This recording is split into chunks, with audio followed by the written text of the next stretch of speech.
വാർത്തകൾ വിശദമായി. സിറ്റിംഗ് MLA-മാർ മത്സരിക്കേണ്ടെന്ന കോൺഗ്രസ് തീരുമാനം. ഒരു കുടുംബത്തിൽ നിന്ന് ഒന്നിലേറെ പേർ മത്സരിക്കേണ്ടെന്നും തീരുമാനിച്ചു. ഡൽഹിയിൽ സംസ്ഥാന നേതാക്കൾ പങ്കെടുത്ത കോൺഗ്രസ് നേതൃയോഗത്തിലാണ് തീരുമാനം. 25-നകം കോൺഗ്രസിന്റെ സ്ഥാനാർത്ഥി പട്ടിക നൽകണം എന്നുള്ളത് ആവശ്യപ്പെട്ടിട്ടുണ്ട്. നമ്മൾ 18-ാം തീയതിയാണ് ഉഭയകക്ഷി ചർച്ച UDF-ലെ ഘടകകക്ഷികളുമായി നടത്താൻ തീരുമാനിച്ചിരിക്കുന്നത്. അത് കഴിഞ്ഞിട്ട് 25-നകം കോൺഗ്രസ് സ്ഥാനാർത്ഥി പട്ടിക ഉണ്ടാകും. സിറ്റിംഗ് MLA-മാർ മത്സരിക്കേണ്ട എന്നുള്ളതാണ് പൊതു തീരുമാനം. പിന്നെ ഏതെങ്കിലും കാര്യത്തിൽ എക്സംഷൻ വരുത്താൻ കോൺഗ്രസ് പ്രസിഡന്റിന് അധികാരമുണ്ട്. 2 തവണ സ്ഥാനാർത്ഥിയാകുന്നതിൽ നിലപാട് വ്യക്തമാക്കി CPM general secretary Sitaram Yechury. 2 term വ്യവസ്ഥ രാജ്യസഭയിലാണ്. വിജയസാധ്യത നോക്കിയാകും സ്ഥാനാർത്ഥി നിർണയം. പ്രാദേശിക വിലയിരുത്തലിന്റെ അടിസ്ഥാനത്തിൽ ടേമിൽ ഇളവ് നൽകും. 2 തവണയിൽ കൂടുതൽ വേണ്ടെന്നാണ് പൊതു സമീപനമെന്നും യെച്ചൂരി പറഞ്ഞു. Normally for the upper house, Rajya Sabha. In the Lok Sabha, our effort will be to try and not repeat the same candidate, but it all concretely depends on the ground reality and the question of winnability. Lok Sabha തെരഞ്ഞെടുപ്പിന് മുന്നോടിയായുള്ള മഹാസഖ്യം പ്രായോഗികമല്ലെന്ന് CPM PB. തെരഞ്ഞെടുപ്പിന് ശേഷമുള്ള സഖ്യം മാത്രമാണ് പ്രായോഗികമെന്ന് general secretary Sitaram Yechury പറഞ്ഞു. March 3-നും 4-നും ചേരുന്ന കേന്ദ്ര committee യോഗത്തിൽ സംസ്ഥാന സഖ്യങ്ങൾ സംബന്ധിച്ച് അന്തിമ തീരുമാനമുണ്ടാകും. കേരളത്തിലെ വനിതാ മതിലിന് അഭിവാദ്യമർപ്പിച്ച PB 55 ലക്ഷം വനിതകൾ പങ്കെടുത്ത വനിതാ മതിൽ ചരിത്രപരമായ മുന്നേറ്റമാണെന്ന് വിലയിരുത്തി.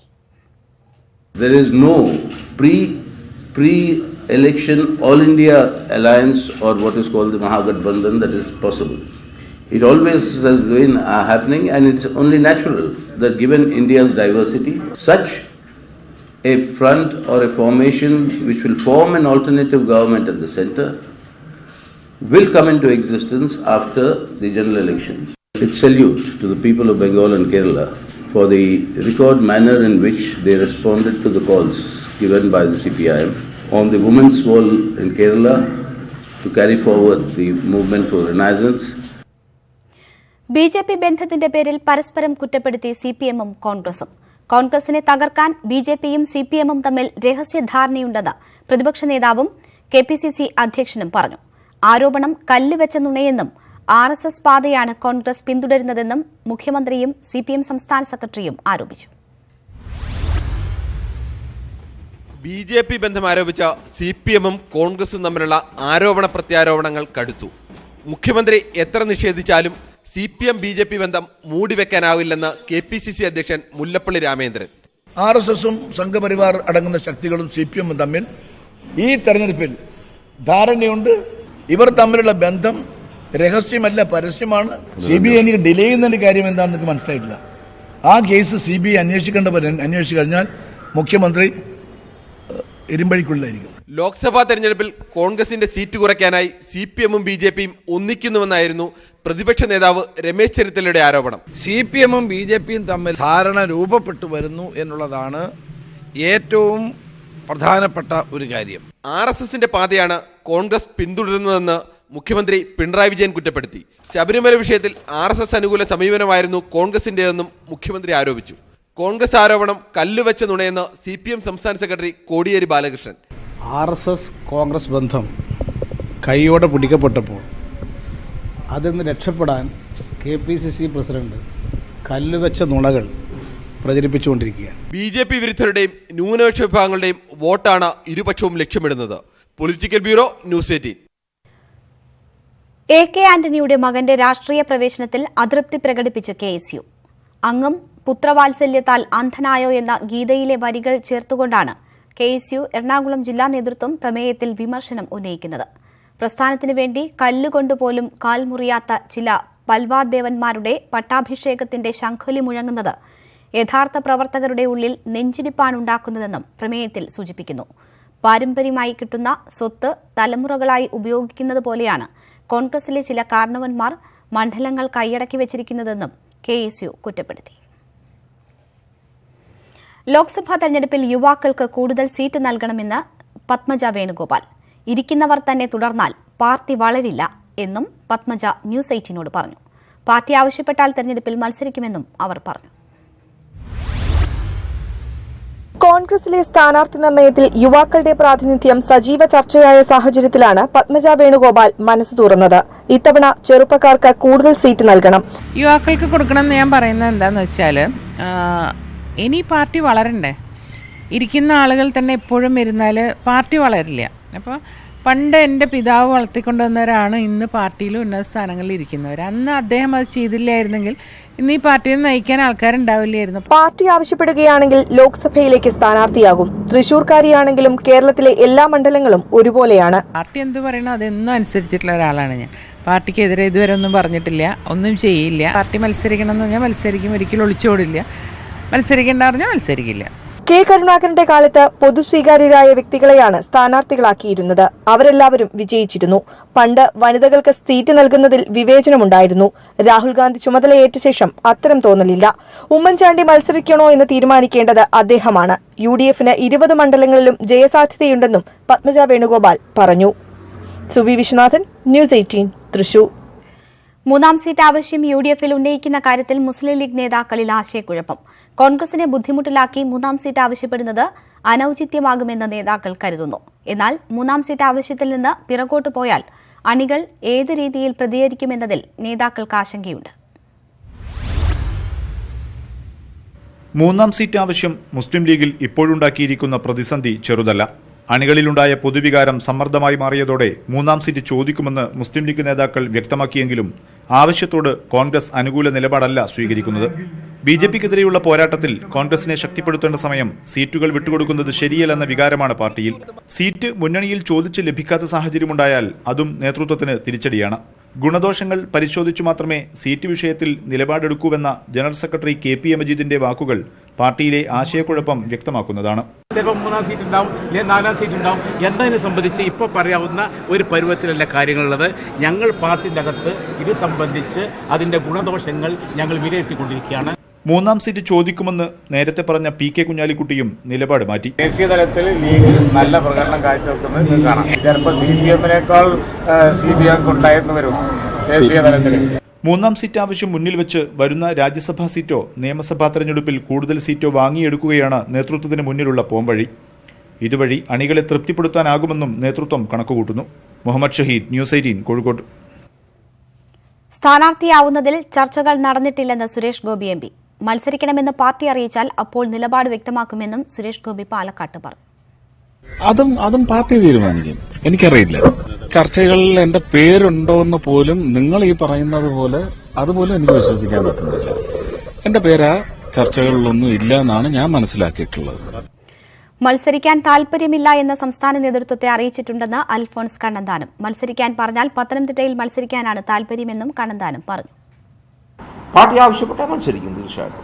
ഇല്ലില്ല, എനിക്കങ്ങനെ ചോദിച്ചിരുന്നു. പാർട്ടി പറയുന്നിടത്ത് മത്സരിക്കാം. പക്ഷേ എൻ്റെ നാച്ചുറൽ മണ്ഡലം എന്ന് പറഞ്ഞാൽ പത്തനംതിട്ടയാണ്. എൻ്റെ അസംബ്ലി കോൺസ്റ്റിറ്റ്യുവൻസി ആയിരുന്നത് പത്തനംതിട്ടയാണ്. പക്ഷേ 3.5 വർഷം കൊണ്ട് രാജ്യസഭയിലുണ്ട്. അപ്പോൾ എനിക്ക് മത്സരിക്കേണ്ട ആവശ്യമില്ല. ലോക്സഭാ തെരഞ്ഞെടുപ്പിൽ സീറ്റ് വാഗ്ദാനവുമായി വടക്കാഞ്ചേരി MLA അനിൽ അക്കരെ തന്നെ സമീപിച്ചതായി IM വിജയൻ. എന്നാൽ തെരഞ്ഞെടുപ്പ് രാഷ്ട്രീയത്തിലേക്ക് ഇല്ലെന്നും രാജ്യസഭാ സീറ്റ് കിട്ടിയാൽ പാർട്ടി നോക്കാതെ പാർലമെന്റിലേക്ക് പോകുമെന്നും IM വിജയൻ ന്യൂസ് 18നോട് പറഞ്ഞു. ആലത്തൂർ മണ്ഡലത്തിൽ നിന്ന് കോൺഗ്രസ് സ്ഥാനാർത്ഥിയായി ഫുട്ബോൾ താരം IM വിജയൻ മത്സരിക്കുമെന്ന് വാർത്തകളുണ്ടായിരുന്നു. എന്നാൽ താൻ മത്സരത്തിനില്ലെന്ന് IM വിജയൻ വ്യക്തമാക്കി. വടക്കാഞ്ചേരി MLA അനിൽ അക്കരെ സീറ്റ് വാഗ്ദാനവുമായി സമീപിച്ചിരുന്നതായും വിജയൻ പറഞ്ഞു. അനിലക്കര വൈഫിനൊക്കെ നന്നായിട്ട് അറിയണതാണ്, ഫാമിലി ഫ്രണ്ടാണ്. അപ്പോൾ ആൾ വന്നിട്ടുണ്ടായിരുന്നു. അപ്പോൾ ഒന്ന് സംസാരിച്ച് ഞാൻ പറഞ്ഞു ഇങ്ങനെയാണ്, ഞാൻ ഇതേപോലെ തന്നെ പറഞ്ഞു. അനിലക്കര എന്ന് പറഞ്ഞാൽ അത്രയും ഫ്രണ്ടാണ്. അപ്പോൾ ഇങ്ങനെ പറഞ്ഞു ഇതാണ് എൻ്റെ ഇത് എന്ന് പറഞ്ഞിട്ടുണ്ടായിരുന്നു. സുരേഷ് ഗോപിയെ പോലെ രാജ്യസഭാ സീറ്റ് കിട്ടിയാൽ പാർലമെന്റിൽ പോകും. ഇക്കാര്യത്തിൽ പാർട്ടി നോക്കേണ്ടതില്ല. മേരി കോമും സച്ചിൻ ടെണ്ടുൽക്കറും പാർട്ടി നോക്കാതെയാണ് പാർലമെന്റിലെത്തിയത്. അങ്ങനെ ഒരു ഓഫറൊക്കെ തന്നു കഴിഞ്ഞാൽ തീർച്ചയായിട്ടും സ്വീകരിക്കുന്നതായിരിക്കും. കാരണം നിൽക്കാണ്ട് ഇങ്ങനെ ഇപ്പോൾ സുരേഷ് സാറിന് കൊടുത്ത പോലെ, ഒബിക്ക് കൊടുത്ത പോലെ വിജയൻ. നേരത്തെ വണ്ടൂർ മണ്ഡലത്തിലെ സ്ഥാനാർത്ഥിയായി ഇടതുമുന്നണി തന്നെ പരിഗണിച്ചിരുന്നു. അന്നും ഇതേ നിലപാടാണ് സ്വീകരിച്ചതെന്നും വിജയൻ പറഞ്ഞു. എന്നാൽ IM വിജയന്റെ സ്ഥാനാർത്ഥിത്വത്തെക്കുറിച്ച് KPCC പ്രസിഡന്റ് പ്രതികരിച്ചത് ഇങ്ങനെ. ഞാൻ IM വിജയനുമായിട്ടൊരു സംസാരം നടത്തിയിട്ടില്ല. IM വിജയൻ മത്സരിക്കാനില്ലെന്ന് വ്യക്തമാക്കിയതോടെ ആലത്തൂരിൽ ആര് UDF സ്ഥാനാർത്ഥിയാവും എന്ന ചർച്ച സജീവമായി. യൂത്ത് കോൺഗ്രസ് സംസ്ഥാന സെക്രട്ടറി സുനിൽ ലാലൂർ, തൃശൂർ മുൻ ജില്ലാ പഞ്ചായത്ത് പ്രസിഡന്റ് ശ്രീകുമാർ എന്നിവരുടെ പേരുകളാണ് പരിഗണനയിൽ. ന്യൂസ് 18 തൃശൂർ. ആരാകും സ്ഥാനാർത്ഥി?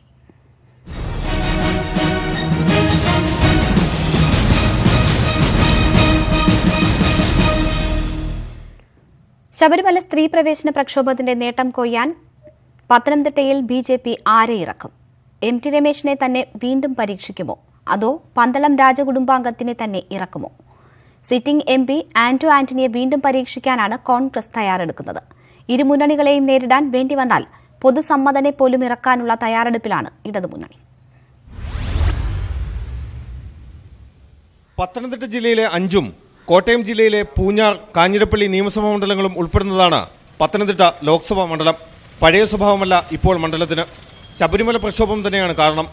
എങ്കിലും സിറ്റിംഗ് MP ആയ ആന്റോ ആന്റണിക്ക് തന്നെയാണ് കോൺഗ്രസിൽ പ്രഥമ പരിഗണന. കഴിഞ്ഞ 2 തവണയായി നടത്തിയ വികസന പ്രവർത്തനങ്ങളെയാണ് മൂന്നാം ഊഴത്തിനായി ആന്റോ കൂട്ടുപിടിക്കുന്നത്. നാടിന്റെ വികസനത്തിന് വേണ്ടി നിൽക്കുന്നു എന്നുള്ള ആ വലിയ മാതൃക അവർ കാണിക്കുന്നുണ്ട്. അതുകൊണ്ടാണ് ഇത്തരം വികസന കാര്യങ്ങളെ എതിർക്കുന്നവരെ ഒറ്റപ്പെടുത്താൻ ജനങ്ങൾ തയ്യാറാകുന്നത്. നിയമസഭാ തെരഞ്ഞെടുപ്പിൽ ജില്ലയിൽ ലഭിച്ച മേൽക്കൈയിലാണ് LDFന്റെ പ്രതീക്ഷ. CPM സംസ്ഥാന സെക്രട്ടേറിയറ്റ് അംഗം KJ തോമസിന്റെ പേരാണ് LDF സ്ഥാനാർത്ഥി പട്ടികയിൽ ഉയർന്നു കേൾക്കുന്നത്. വിജയിക്കാൻ കഴിയുന്ന സ്ഥാനാർത്ഥി അത് സംബന്ധിച്ചെല്ലാം ആലോചിച്ച് അതിൻ്റെ അവസാന തീരുമാനമെടുക്കേണ്ടത് ഞങ്ങളുടെ പാർട്ടി സംസ്ഥാന കമ്മിറ്റിയാണ് സ്ഥാനാർത്ഥിയെ സംബന്ധിച്ച്. ശബരിമല പ്രക്ഷോഭത്തിന്റെ പ്രഭവ കേന്ദ്രത്തിൽ പന്തളം രാജകുടുംബത്തിൽ നിന്നുള്ള ശശികുമാര വർമ്മയെ പോലും BJP ആലോചിക്കുന്നു. പാർട്ടി സ്ഥാനാർത്ഥി തന്നെ വേണമെന്ന ആവശ്യം അംഗീകരിക്കേണ്ടി വന്നാൽ MT രമേശ്, K സുരേന്ദ്രൻ തുടങ്ങിയവരിൽ ഒരാൾക്ക് നറുക്ക് വീണേക്കും. ശ്യാം ദേവരാജ്, ന്യൂസ് 18 പത്തനംതിട്ട. ഇടവേള. വാർത്തകൾ തുടരുന്നു. താൻ കേന്ദ്രമന്ത്രിയായിരുന്നപ്പോൾ വീരേന്ദ്രകുമാർ തന്നെ വന്നു കണ്ട് ലാവ്ലിൻ കേസ് CBIക്ക് വിടാൻ സമ്മർദ്ദം ചെലുത്തിയതായി മുല്ലപ്പള്ളി രാമചന്ദ്രൻ. കോടതി ഉത്തരവില്ലാതെ അത്തരം നീക്കങ്ങൾക്ക് കഴിയില്ലെന്ന് മറുപടി നൽകിയതായും മുല്ലപ്പള്ളി പറഞ്ഞു. മുല്ലപ്പള്ളിയുടെ ആരോപണം അടിസ്ഥാനരഹിതമാണെന്ന് MV ശ്രേയാംസ് കുമാർ ന്യൂസ് 18നോട് പറഞ്ഞു. ഞാൻ പറയുന്നില്ല, വളരെ ഉത്തരവാദപ്പെട്ട ഒരു നേതാവ്. അദ്ദേഹം ഇപ്പോഴും CPM ഞങ്ങളുടെ മുന്നണിയിൽ നിന്ന് വിട്ട് മറുഭാഗത്തേക്ക് വരുന്ന നേതാവാണ്. ആ നേതാവ് എല്ലാം വന്ന് കണ്ടിട്ട് പറഞ്ഞിട്ടുണ്ടായിരുന്നു ലാവ്ലിൻ കേസിന്റെ കാര്യത്തെക്കുറിച്ച് അന്വേഷിക്കും. ഞാൻ അദ്ദേഹത്തോട് പറഞ്ഞു, ഇതാണ് പ്രൊസീജിയർ. ബിഷപ്പ് ഫ്രാങ്കോ മുളയ്ക്കലിനെതിരെ സമരം ചെയ്ത കന്യാസ്ത്രീകൾക്കെതിരായ അച്ചടക്ക നടപടി ജലന്ധർ രൂപത താൽക്കാലികമായി മരവിപ്പിച്ചു. കേസ് പൂർത്തിയാകുന്നതുവരെ കുറവിലങ്ങാട് മഠത്തിൽ തുടരാൻ 4 കന്യാസ്ത്രീകളെയും അനുവദിച്ചുകൊണ്ട് രൂപത അഡ്മിനിസ്ട്രേറ്റർ ആഗ്നലോ കന്യാസ്ത്രീകൾക്ക് കത്തയച്ചു. അതിനിടെ കോട്ടയത്ത് കന്യാസ്ത്രീകൾക്ക് ഐക്യദാർഢ്യം പ്രഖ്യാപിച്ച് നടത്തിയ കൺവെൻഷനിലേക്ക് കാത്തലിക് ഫെഡറേഷൻ ഓഫ് ഇന്ത്യ നടത്തിയ മാർച്ച് ചെറിയ സംഘർഷത്തിൽ കലാശിച്ചു.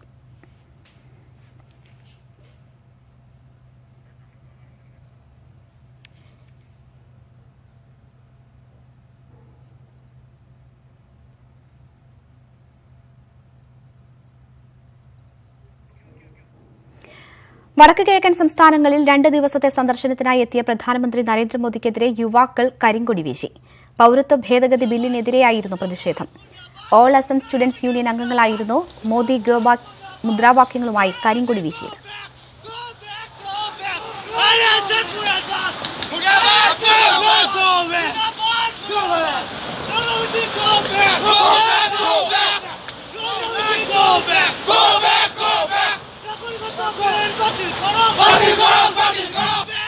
പ്രധാനമന്ത്രിയുടെ സന്ദർശനത്തിനെതിരെ ആഹ്വാനം ചെയ്ത ബന്ദിൽ വ്യാപക അക്രമവും ഉണ്ടായി.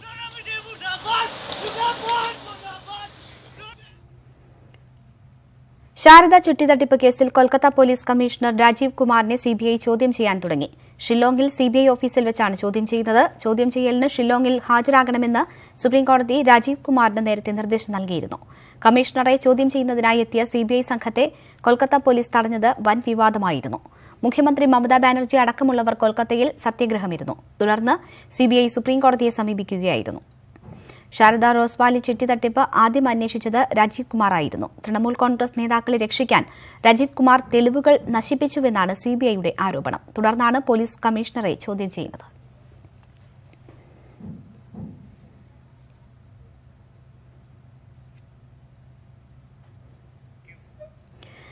പ്രളയത്തെ തുടർന്നുണ്ടായ കടക്കെണിയിൽ ഇടുക്കിയിൽ കർഷക ആത്മഹത്യ വർദ്ധിക്കുന്നു. 1 മാസത്തിനുള്ളിൽ ജില്ലയിൽ 4 കർഷകർ ആത്മഹത്യ ചെയ്തു.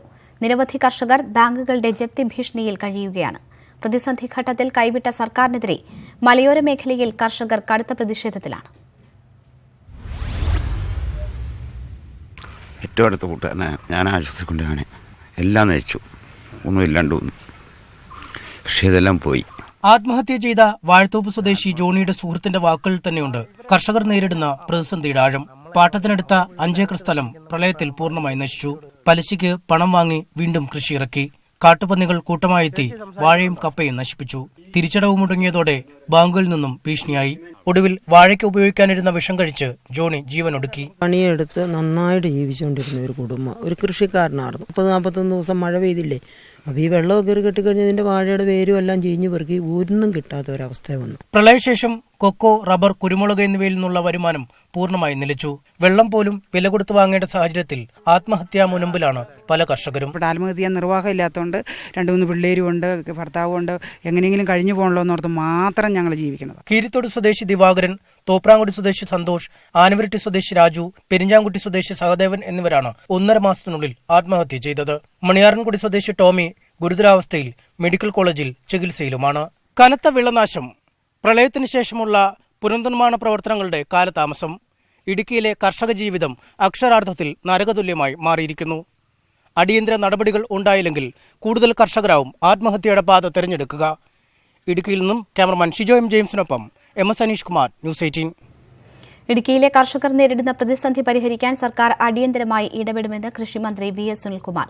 പ്രതിസന്ധി മനസ്സിലാക്കിയാണ് ഇടുക്കിക്ക് വേണ്ടി സർക്കാർ പ്രത്യേക പാക്കേജ് പ്രഖ്യാപിച്ചതെന്നും മന്ത്രി പറഞ്ഞു.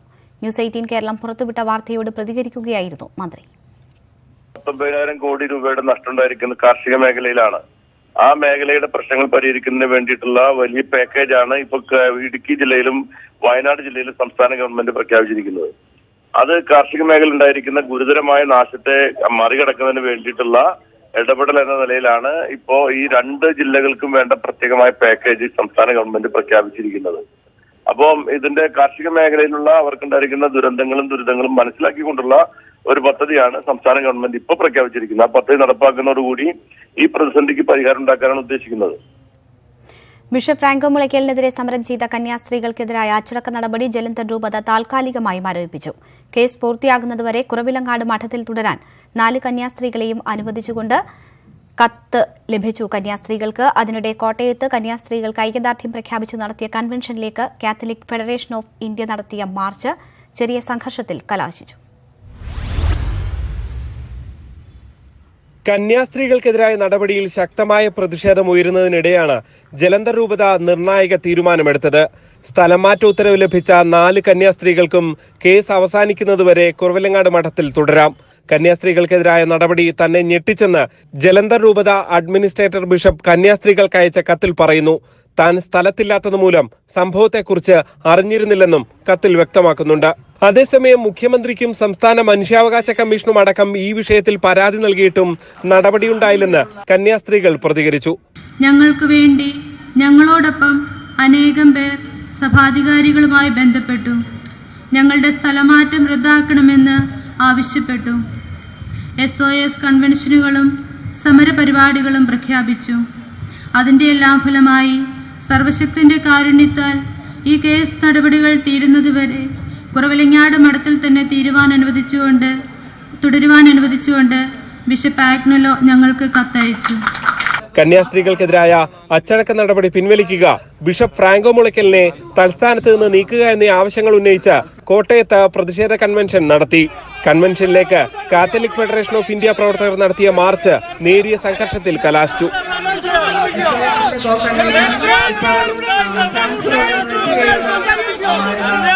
കന്യാസ്ത്രീകൾക്ക് ഐക്യദാർഢ്യവുമായി എത്തിയവർ ഇവർക്ക് നേരെ തിരിഞ്ഞതോടെ പ്രതിഷേധക്കാർക്ക് പിൻവാങ്ങേണ്ടി വന്നു. തുടർന്ന് പോലീസ് ഇവരെ അറസ്റ്റ് ചെയ്ത് നീക്കി. ന്യൂസ് 18 കോട്ടയം. ബന്ധുനിയമന വിവാദത്തിൽ ആരോപണം ഉന്നയിച്ച PK ഫിറോസിനെ കേസിൽ കുടുക്കാനുള്ള നീക്കത്തെ രാഷ്ട്രീയമായി നേരിടുമെന്ന് യൂത്ത് ലീഗ്. PK ഫിറോസ് പുറത്തുവിട്ട ജെയിംസ് മാത്യു MLA കത്ത് വ്യാജമാണെന്ന പരാതി പോലീസ് അന്വേഷിക്കുകയാണ്. ഈ സാഹചര്യത്തിലാണ് യൂത്ത് ലീഗിന്റെ പ്രതികരണം.